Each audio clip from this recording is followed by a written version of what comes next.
No, mä en tiedä mitä peukun käyttäjille voisi tehdä, mutta yleensä niin kuin huumeiden käyttäjille, että ne pitäisi poistaa ihan kylmästi täältä.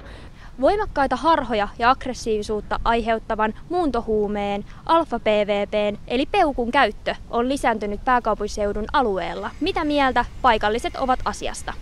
Mun mielestä on tosi huono juttu, että nuoret on lähtenyt tuollaiseen ylipäätänsä huumeiden ja peukun käyttöön.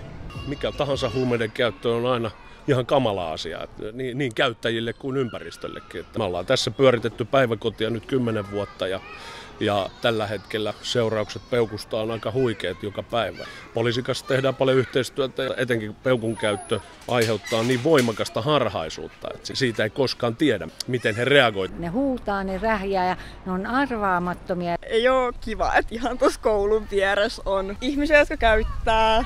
Mitä mielestäsi tilanteelle voisi tehdä? Se on niin kamala sanoa ääneen, mutta kukaan ei oikein voi tehdä sille mitään.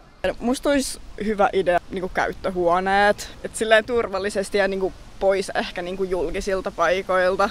Onko tilanne vaikuttanut turvallisuuden tunteeseesi?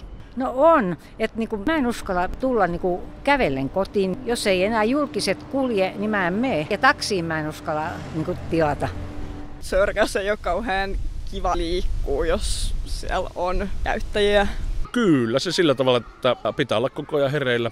Sitten totta kai meillä on tosi suuri vastuu isosta määrästä lapsia ja henkilökuntaa täällä. Että kyllä se tietenkin koko ajan arveluttaa.